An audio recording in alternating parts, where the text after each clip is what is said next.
हमारे चैनल को सब्सक्राइब करें और बेल आइकन दबाएं। हाँ दी, मैं बहुत ज्यादा लेट हो रहा हूँ। आपसे बाद में बात करता हूँ। क्यों? कहाँ जा रहा है? हाँ दी, मैंने आपको बताया तो सही, मुझे एक्चुअली नॉर्थ अमेरिका के एक रेन फॉरेस्ट में फोटोग्राफर का असाइनमेंट मिला है। उसी सिलसिले में मुझे अर्जेंट जाना पड़ रहा है दी। आप प्लीज क्यों क्या ये सब बाद में पूछना दी। क्या छुपा रहा है? जल्दी बता। अरे दी, मैं आपसे कुछ क्यों छुपाऊंगा दी, सच सबको पता चल जाएगा। बहुत दिनों से ये सच छिपा हुआ है, लेकिन सच को जहाँ पहुँचना है ना दी, वहाँ पहुँच के रहेगा। ये कौन सा सच? और कौन कहाँ पहुँचेगा?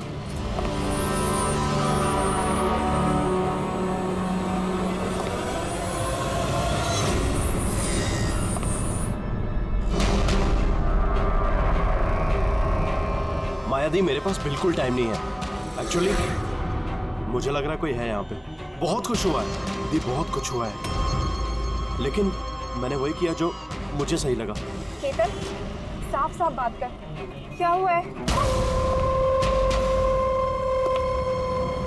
इस वक्त मेरे स्टूडियो में कौन आ सकता है? ये दरवाजा खोल। दीप, कोई दरवाजा खोल रहा है। केतन, जल्दी खोल वरना। कौन है? हेलो, क्या हुआ? खुलता है कि नहीं? हेलो, केतन, भाई। देखो, आगे मत बढ़ो। कहाँ है वो फोटो? मैंने क्या किया है तुमने? बोलो। केतन, केतन, बोल। मैंने कुछ नहीं किया। बोल दे, नहीं तो मरेगा तू। प्लीज आगे मत बढ़ो। फोटो कहाँ है? जल्दी बोल दे, बता दे। बता दे, नहीं मैंने तो कुछ नहीं मरेगा किया। तू आज। देखो, मैंने कुछ नहीं किया। तो बैठेगा। आगे मत बढ़ो।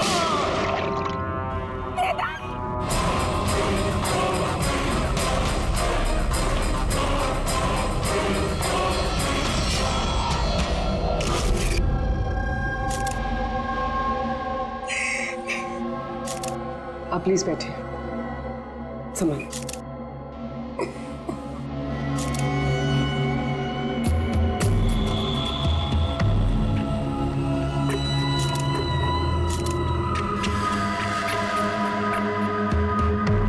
ये क्या?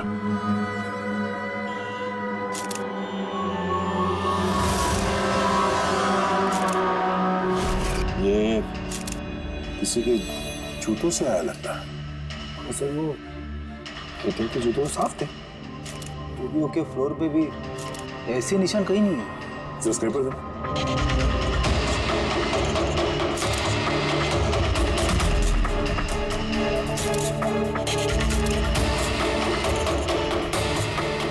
तो मिट्टी या टीचर तो नहीं लगता,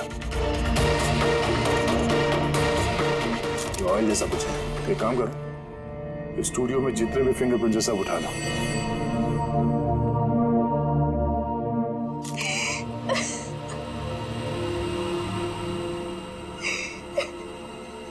आज जी हम जानते हैं कि ये समय ठीक नहीं है पूछताछ करने के लिए, पर फिर भी आपको परेशान कर रहे हैं। जरा ठीक से याद करके बताइए, आपने ये पूरा हादसा फोन पे सुना था, तो केतन और उस दूसरे आदमी के बीच में क्या बात हुई थी?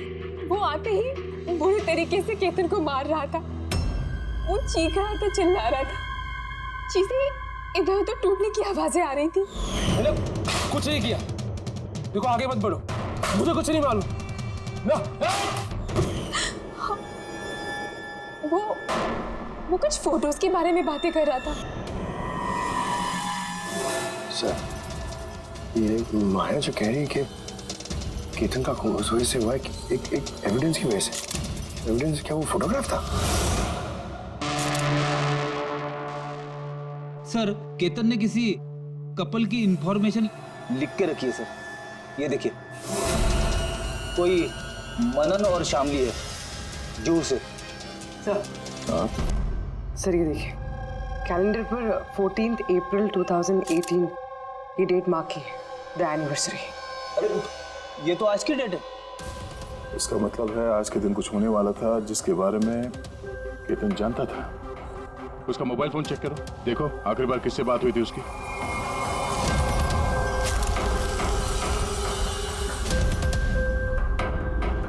सर टीएम क्राफ्ट वर्कर्स को फोन किया था शाम को 8:30 बजे। टीएम क्राफ्ट वर्कर्स, वो भी केतन के मर्डर के ठीक आधा घंटा पहले।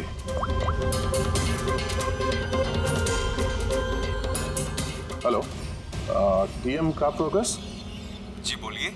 हाँ, केतन ने आपको फोन किया था। किस लिए फोन किया था? आप कौन? मैं उसका दोस्त बोल रहा हूँ। हाँ, उनका फोन तो आया था। ये पूछने के लिए फोन किया था कि उनका गिफ्ट टाइम से डिलीवर किया कि नहीं। गिफ्ट? कौन सा गिफ्ट? एक फोटो फ्रेम था मनन और शामली के लिए। उनकी 25th वेडिंग एनिवर्सरी थी, तो उनको फोटो फ्रेम बना के डिलीवरी करना था। मनन और शामली, उनका घर का एड्रेस मिल सकता है? अर्जेंट है।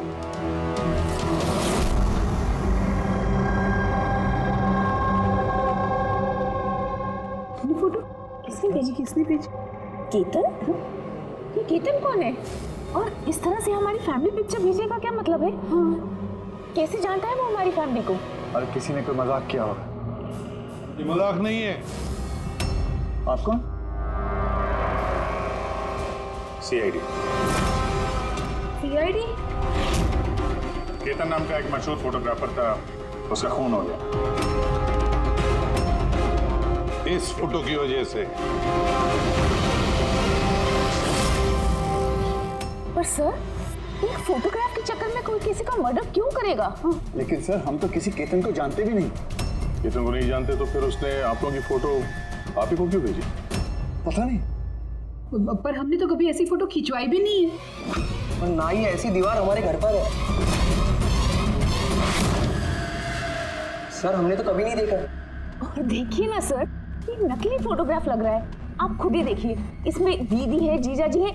सर, ये खाली कुर्सी रखने का क्या मतलब है इसका? सर, हमें तो लगता है कि किसी ने गलत तरीके से फोटो बनाकर हमें बेच दी है। गलती से नहीं, जानबूझकर आया है आपके लिए ये। और वो भी अपनी जान कुर्बान करके। सर, किसी ने मनन की फैमिली को मर्डर के चक्कर में फंसाने की कोशिश की है। वैसे आप कौन? ये हमारे फैमिली फ्रेंड मिस्टर विक्रम। अच्छा, आपके फैमिली फ्रेंड। सर, इसमें ये मैसेज भी, she is hiding, save her. शायद केतन आप लोगों से किसी को ढूंढने के लिए कह रहे हैं। ढूंढने के लिए?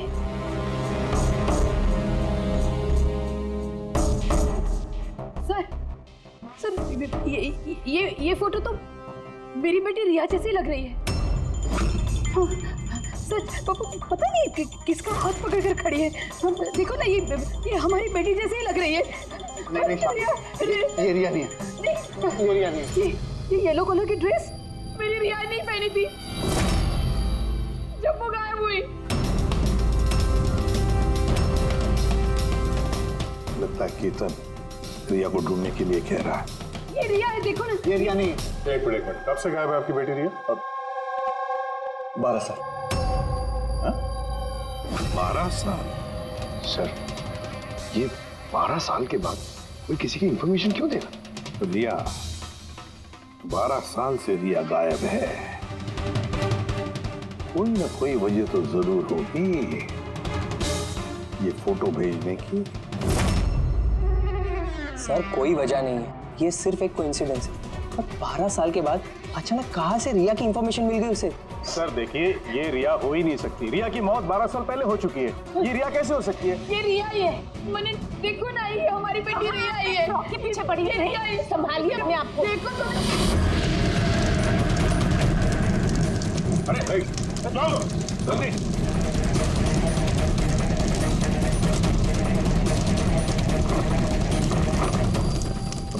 सर, ये फोटो तो जल गया, अब क्या करें? कोई बात नहीं, दूसरा मिल जाएगा। खुद भी काम करो, टीएम क्राफ्ट वर्क्स में जाके इसका दूसरा फोटो बनवा लो। और अगर उसके पास नहीं है तो केतन के कंप्यूटर में जरूर कुछ बैकअप होगा, वहां देख लेना। सर, मनन और शामली, आप केतन को जानते हैं या नहीं जानते, इससे हमें कोई फर्क नहीं पड़ता। लेकिन एक बात अच्छी तरह से याद रखना, केतन ने अपनी जान दी है आपकी मदद करने के लिए।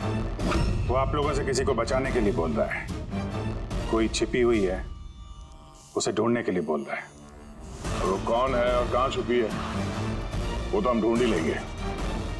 एक बात अच्छी तरह से याद रखना, जितने भी लोग यहाँ पर हैं उनमें से कोई भी ये शहर छोड़कर नहीं जाएगा जब तक हमारी तहकीकात पूरी नहीं होती। हमें तुम सब पर शक है, सब पर। एक मिनट के लिए मनन, शामली, आयशा और विहान इनके इस नकली फोटोग्राफ को बाजू में रखते हैं और उनके पीछे जो दीवार है उन पर कंसंट्रेट करते हैं, ये फ्रेम्स और ये जो पीछे लिखे हुए नंबर्स पर। अब शामली ने इशारा किया था इस फ्रेम पर, 3 नंबर वाली फ्रेम पर, पीले रंग का फ्रॉक पहनी हुई और किसी का हाथ पकड़ा हुआ है उस लड़की ने। शामली को एकदम से लगा सर इस फोटो में ये बच्ची उनकी खोई हुई बेटी रिया है।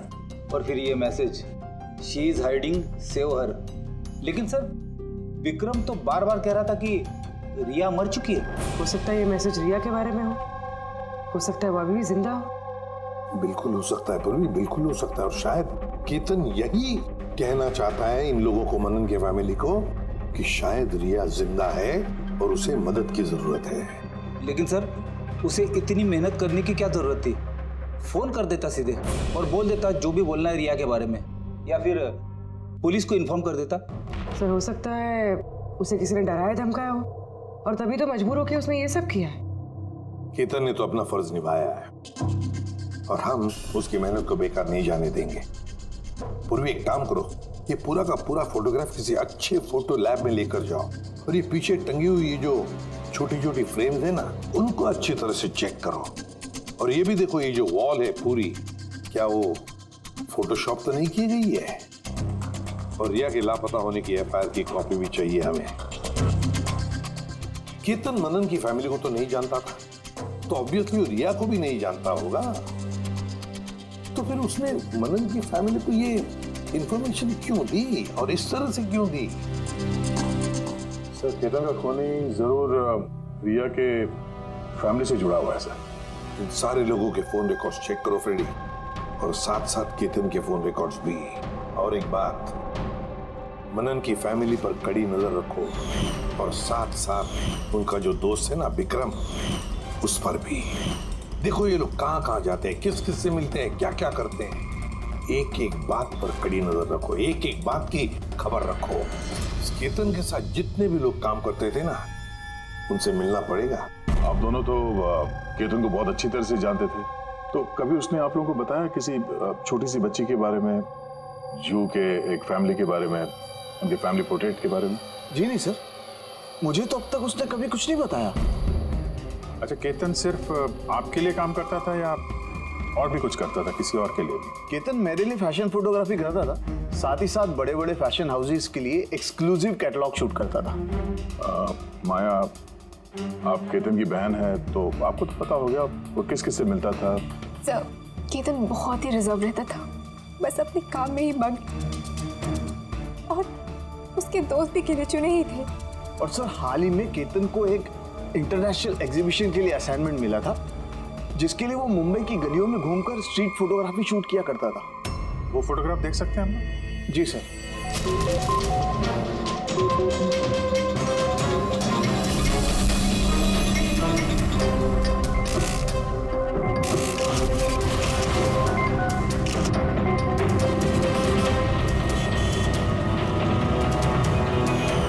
इतना अच्छा पोर्टफोलियो बनाया था सर, एग्जीबिशन में सबमिट ही नहीं किया।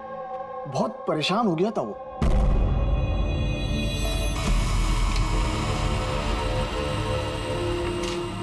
ये वॉल और उस पे लगे हुए सारे फोटोज एंड नंबर्स असली है। और बाकी सब? जिसने भी ये बनाया है उसने सिर्फ इस वॉल के ऊपर फैमिली वालों की फोटोज डाल दी इस खाली कुर्सी के साथ, ताकि ऐसा लगे कि फैमिली वालों ने इस वॉल के आगे बैठकर फोटो खिंचवाई। हाँ, लेकिन ये दीवार तो पक्का असली है। काफी एक्सपर्ट इंटीरियर डिजाइनिंग का काम लगता है। मैग्नेटिक वॉल है ये, आजकल बहुत कम जगहों पे देखने को मिलती है। Magnetic wall? हाँ, मैग्नेटिक वॉल बनाने के लिए वॉल को एक स्पेशल पेंट से पेंट किया जाता है, जिसके केमिकल कंपोजिशन में मैग्नेटिक एलिमेंट्स होते हैं जो उस दीवार को मैग्नेटिक प्रॉपर्टीज दे देते हैं। यानी ये दीवार तो ऑलमोस्ट मैग्नेट जैसी है। एकदम सही। अब उस पे कोई भी मेटेलिक चीज बिना किसी हुक या कील के चिपका सकते हो या निकाल सकते हो। उसी तरह ये वॉल भी मैग्नेटिक वॉल है। Thank you. Okay bye. Mumbai की गलियों में घूम घूम के फोटोग्राफी कर रहा था। जरूर वहीं पे इसे रिया के बारे में कोई ना कोई क्लू मिला होगा, वहीं किसी गलियों में।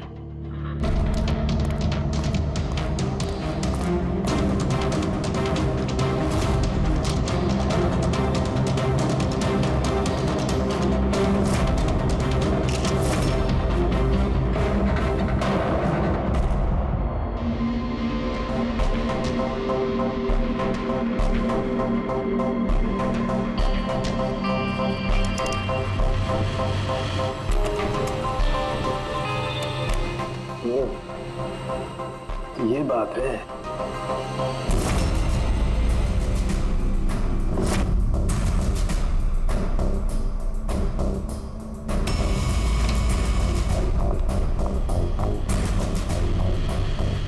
सर ये देखिए,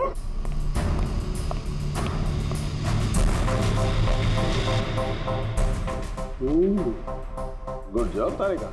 थैंक यू। फुल साउंड के क्या मिला? बॉस एक खास चीज मिली है।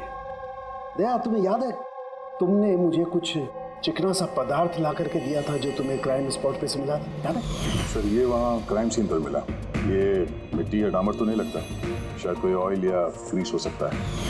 तुम बिल्कुल सही सोच रहे थे दया, वो ग्रीस ही है। बॉस मुझे उस पदार्थ में ग्रीस के ट्रेसेस मिले, और ये ग्रीस इतनी पुरानी है कि अब तो अपना केमिकल कंपोजिशन भी बदलने लगी। एक मिनट साहब के पुरानी मतलब कितने पुराने हैं? मतलब बॉस जिस जगह से ये ग्रीस के धब्बे मिले हैं वो जगह काफी पहले बंद हो चुकी होगी। और सर केतन के नाक के फ्लूइड्स में से मुझे ये एक्रिलिक, नायलॉन, पॉलिएस्टर, पॉलीप्रोपिलीन, इन सब चीज़ों की ट्रेसेस मिले हैं। और उसके लंग्स में भी ये सारी सेम चीज़ें मिली हैं, fabric fibres. Nylon, polyester, olefin, acrylic, क्या ये सब सारी चीजें तो फैब्रिक से जुड़ी हुई हैं?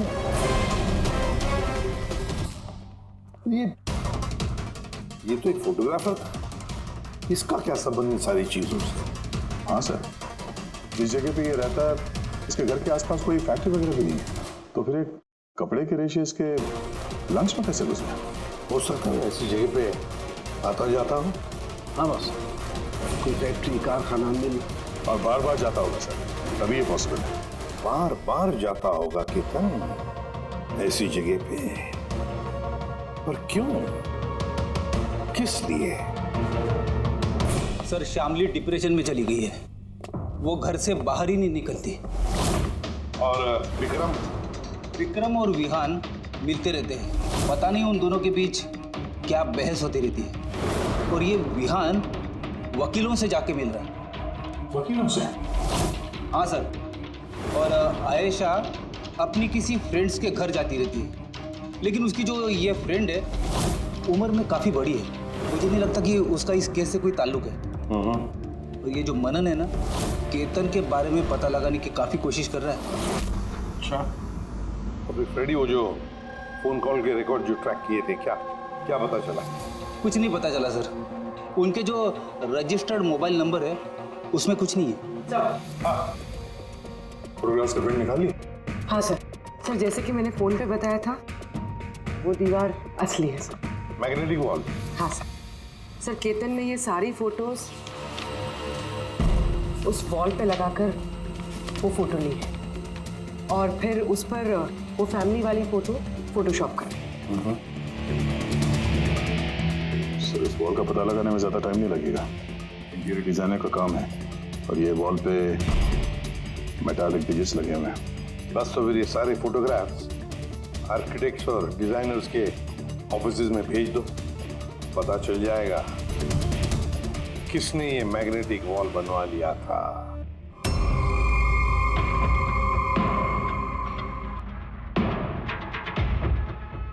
अब ये जो फैमिली बैठी हुई है, इनके पीछे जो दीवार है वो आपने बनाई है क्या?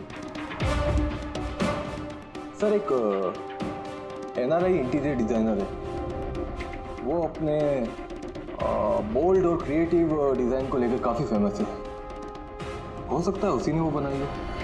ऑफ कोर्स ये मेरे ही डिज़ाइंस है। मैजिक लाइफ एड लैब्स के लिए डिज़ाइन की थी मैंने। It's a magnetic wall. ये सारे नंबर्स मैग्नेटिक मटेरियल के हैं जिसे बिना कोई हुक या कील के लगा भी सकते हैं और निकाल भी सकते हैं। लेकिन मेरे डिज़ाइंस के हिसाब से ये सारे सीरियल नंबर्स में थे, जैसे 1 2 3 4 5 6 7 8 9 10। हाँ मगर मैम इसमें तो नंबर्स 1 3 2 0 6 7 8 9 ये ऐसे कैसे? हाँ? सर शायद केतन ने किया, लेकिन उसने इस वॉल की फोटो क्यों ली? ये तो अब मैजिक लाइफ एड लैब वाले ही बताएंगे। सर यही है वो वॉल जिसकी आपने हमें फोटो दिखाई थी। हाँ सर, और वॉल पे फोटोज के जो एक्चुअल नंबर थे वो ये थे सर। फोटोज में जो भी चेंजेस थे वो केतन ने किए थे सर। केतन, ये नंबर्स तो ऑर्डर में थे ना, फिर तुमने सिर्फ 3206 को चेंज कर उसके नीचे स्पेसिफिक फोटोज क्यों लगाई है? कुछ नहीं, वो पजल्स बना रहा, नंबर्स और फ्रेम्स को मिला के एक इंटरनेशनल एग्जीबिशन है उसी के लिए।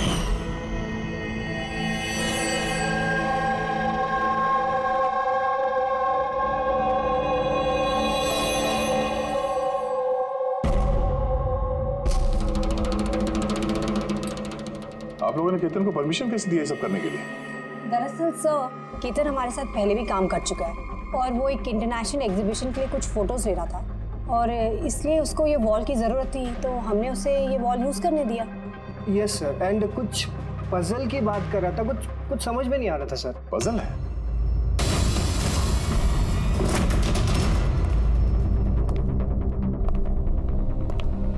नंबर्स में पजल? उस पोर्ट्रेट में 3206 था और उसके नीचे जो फोटोग्राफ्स हैं, कहीं वो फोटोग्राफ्स ही पजल तो नहीं? हो सकता है केतन हमें उन फोटोग्राफ्स के जरिए रिया की कहानी बताना चाहता हो।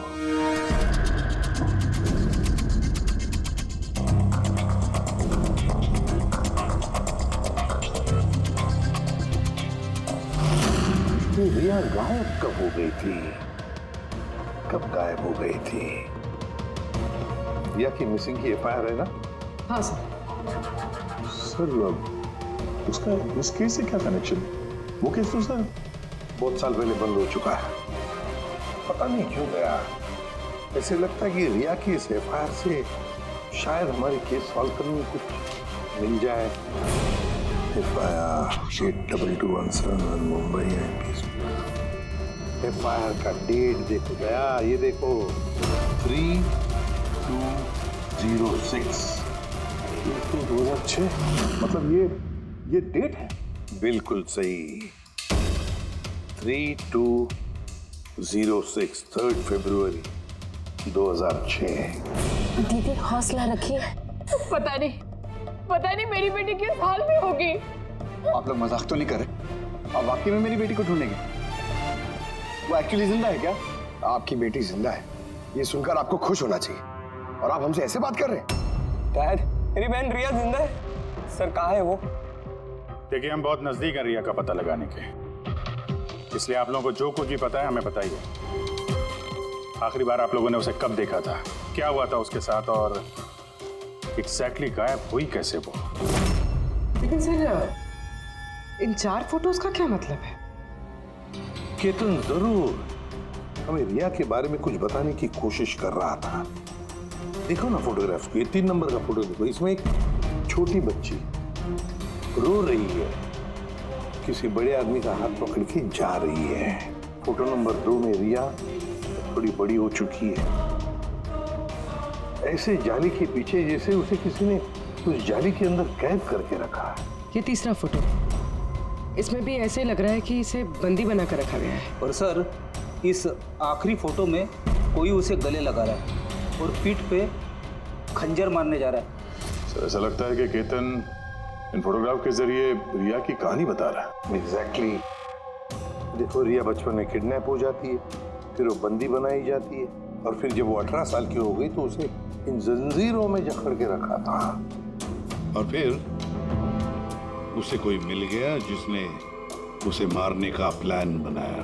कोई ऐसा जिस पर रिया विश्वास करती है? मतलब सर, केतन ने जानबूझ के मॉडल्स की ऐसे फोटो बनाई है ताकि सच को सामने लाया जा सके। इसलिए उसने केतन को रास्ते से हटा दिया।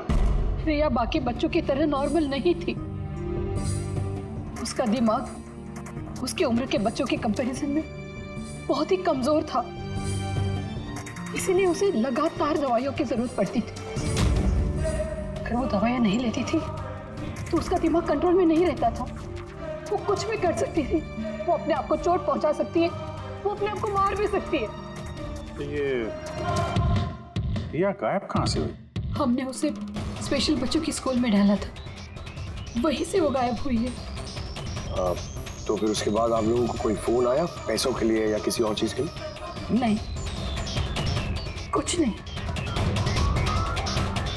हाँ, पर बाद में हमें पता चला कि हॉस्पिटल में से उसकी मेडिकल फाइल गायब हो गई थी। फाइल गायब हो गई? कोई भला ऐसा क्यों करेगा? वो भी ऐसी लड़की की जिसकी दिमागी हालत इतनी नाजुक है। वही तो मैं कह रहा हूं।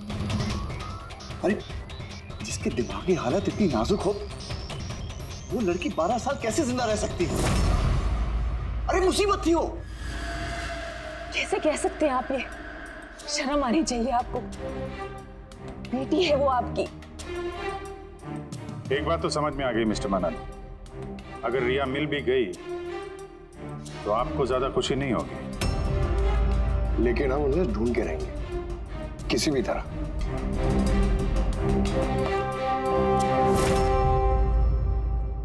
दया, इस फोटो को गौर से देखो। देखो रिया बड़ी हो गई है, 18 साल की हो गई है, लेकिन उसके पैरों में जंजीर जकड़े हैं। सर ये पीछे ये खिड़की कारपेट दिख रहा है पीछे। याद है तारिका ने क्या बताया था? केतन के नाक के फ्लूइड्स में से मुझे ये एक्रिलिक, नायलॉन, पॉलिएस्टर, पॉलीप्रोपिलीन, इन सब चीजों के ट्रेसेस मिले। ये सारी चीजें फैब्रिक से जुड़ी हुई है, कारपेट से। ये केतन फोटोज के जरिए ये बताने की कोशिश कर रहा था कि ये रिया किसी पुरानी मिल या फैक्ट्री में है। सर, चौथे फोटो में ऑयल कैन और खाली बक्से। और वो केतन के स्टूडियो में हमें ग्रीस के धब्बे भी तो मिले थे। तो शायद खूनी केतन के स्टूडियो में वहीं से जा रहा था जहां रिया कैद है। तीसरी फोटो में वो कारपेट वाली गली और चौथे में वो फैक्ट्री।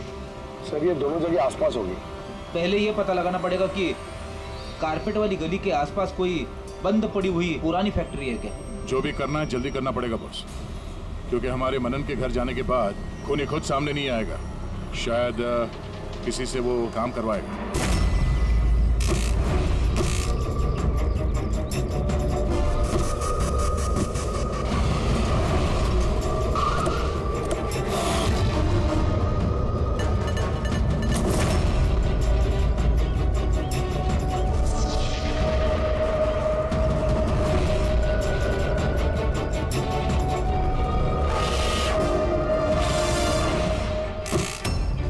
इन्होंने ही हमें पैसे दिए थे हमारी फोटो खिंचाने के।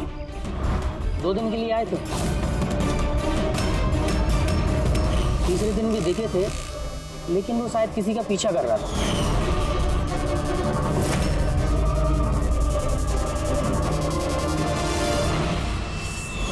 किसका पीछा कर रहा था? वो तो सर ध्यान नहीं दिया हमने। वो गया किधर पीछा करते हुए? इस तरफ गया।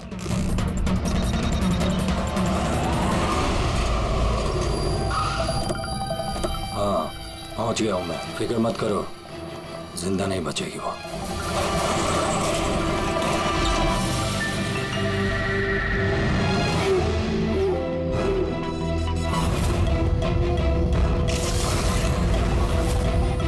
बंद कर इसको।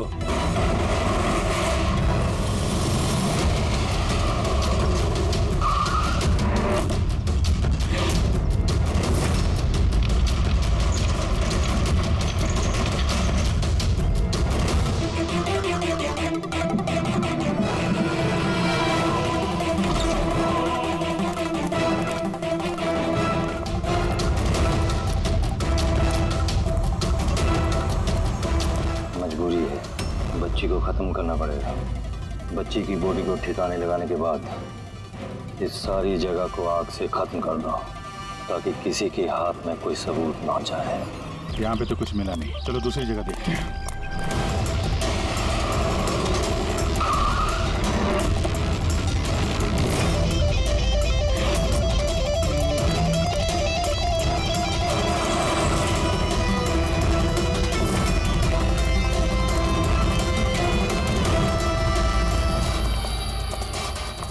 रिया, रिया, तुम्हारे मम्मी पापा के पास ले जाने आए। चलो। रुक जाओ।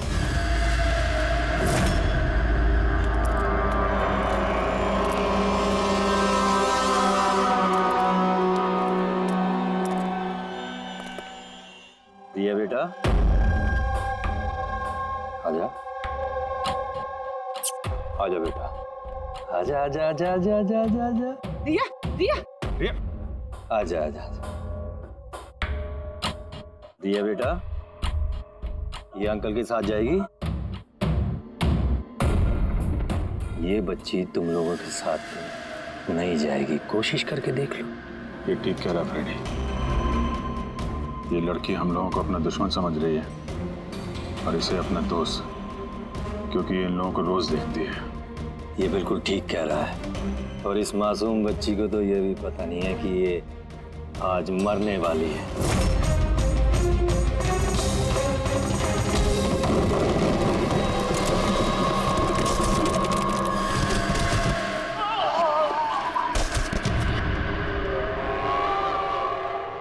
कौन हो तुम लोग? किसने भेजा तुम्हें? ये तुम्हें कभी पता नहीं चलेगा।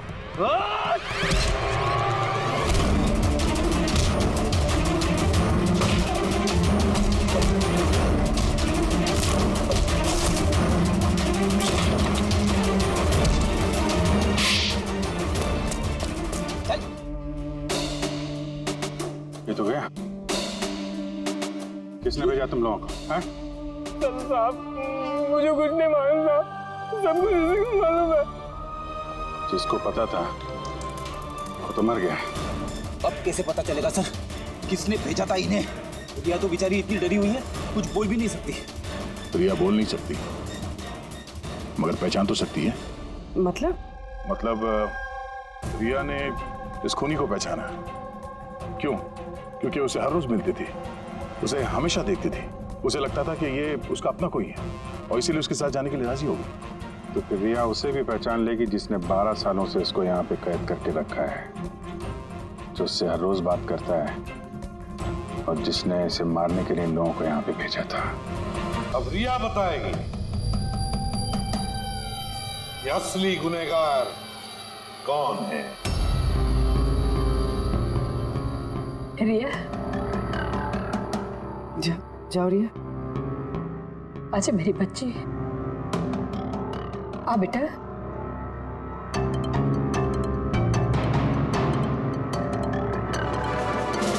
रिया,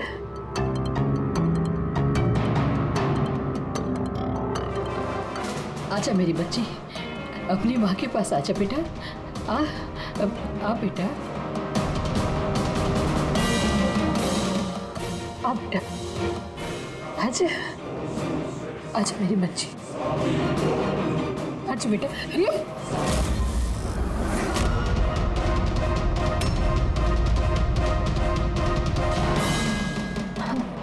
ये तो कमाल हो गया शामली जी, आपकी बेटी 12 साल के बाद आपसे मिलती है लेकिन आपके पास नहीं है, अपने मौसी के गले लग जाती है। ये कैसे?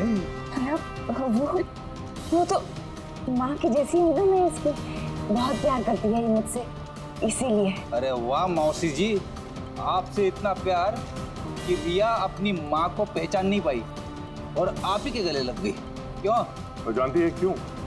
क्योंकि पिछले 12 साल से सिर्फ एक ही शख्स है जो रिया से मिल रहा था, बातें कर रहा था, जिसे रिया अपना समझती थी। ये क्या बकवास कर रहे हैं? मैं क्यों मिलूंगी इससे? मैं नहीं मिली इससे। रिया से बिल्कुल मिली थी। पिछले 12 सालों से मिल रही थी तुम। बकवास हम नहीं कर रहे आयशा, बकवास तो तुम कर रही हो। हमने तो उस डॉक्टर को भी ढूंढ निकाला जिसकी मदद से तुम पिछले 12 सालों से रिया को दवाइयां देती थी, उसकी टेस्ट करवा रही थी। मैं किसी डॉक्टर को नहीं जानती। मैं कह रही हूँ ना आपसे, मैंने कोई मेडिकल टेस्ट नहीं करवाया इसका। बिल्कुल करवाई थी। नहीं, मैंने कोई टेस्ट नहीं करवाया। झूठ बोल रही हो तुम। टेस्ट करवाया था तुमने। मैंने कोई टेस्ट नहीं करवाया। मैं सच कह रही हूँ। मैं किसी डॉक्टर को नहीं जानती। मैं तो इसे 12 सालों से वही दवाई दे रही हूँ जो ये 7 साल की उम्र से खाती आ रही है बस।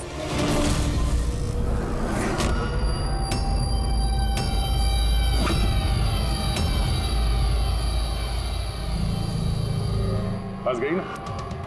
हाँ? इस आदमी को आपने भेजा था रिया को मारने के लिए। उसके मोबाइल में हमें उसका नंबर मिला जो इत्तेफाक से आपकी दोस्त है, जिससे आप अक्सर मिलती हैं। आयशा, तुमने ये सब क्यों किया? विहान के लिए। मेरा डिवोर्स हो चुका था। मेरी जिंदगी का वैसे भी कोई ठिकाना नहीं था। मैं विहान को किसके सहारे छोड़ती? मुझे ऐसा लगा कि ये पूरी प्रॉपर्टी, पैसा, ये सब मेरे बेटे को मिलना चाहिए, रिया को नहीं। रिया तो वैसे भी दिमागी मरीज है। तुमने अपने बेटे के भविष्य को संवारने के लिए अपनी बहन की बेटी की जिंदगी को अंधेरे में धकेल दिया। हाँ? रिया के गायब होने के बाद मनन और शामली ने तुम्हारे बेटे विहान को गोद ले लिया। यही प्लान था ना तुम्हारा? तुम इतनी गिर गई कि तुमने एक छोटी सी बच्ची को मारने की कोशिश की। मैं उसे मारना नहीं चाहती थी। माँ हूं मैं भी। मेरा यकीन मानिए, मैं रिया को चोट नहीं पहुंचाना चाहती थी। बहुत कोशिश की मैंने उसे संभालने की, लेकिन संभाल नहीं पाई और इसीलिए तुमने रिया को मारने का प्लान बनाया। ये केतन कहाँ से बीच में आया और उसे रिया के बारे में कैसे पता चला? केतन के साथ मेरा अफेयर चल रहा था। भले उम्र में वो मुझसे छोटा था, पर मैं उसकी मदद करती थी। काफी बार मैंने उसे पैसे दिए उसके काम के लिए। सिर्फ बॉयफ्रेंड था? उसने तो तुमसे दिलो जान से प्यार किया। क्या वही उसका कसूर था? तो तुम्हारा बॉयफ्रेंड था तो तुमने उसे मारा क्यों? वो उस कारपेट वाली गली में एक दिन फोटोशूट कर रहा था। बाय चांस उसने मुझे देख लिया और मेरा पीछा करते करते वो रिया तक पहुंच गया। मैंने उसे बहुत डराया, बहुत धमकाया, यहाँ तक कहा कि मैं उसका करियर बर्बाद कर दूंगी। लेकिन नहीं, शायद उसमें इंसानियत जाग रही थी, इसलिए मुझे उसे मरवाना ही पड़ा। वाह, बहुत खूब। कैसी माँ हो तुम। 12 साल से एक मासूम बच्ची को अपनी माता पिता से दूर रखा। क्या मिला तुम्हें? हा? भूल गई तुम कि देर से ही सही सच्चाई तो सामने आ ही जाती है। अपने स्वार्थ के लिए बहुत बड़ा जुर्म किया है तुमने। कानून तुम्हें कभी माफ नहीं करेगा। कड़ी से कड़ी सजा होगी तुम्हें, कड़ी से कड़ी सजा। For more updates, subscribe to our channel, click the show links and enjoy watching the videos.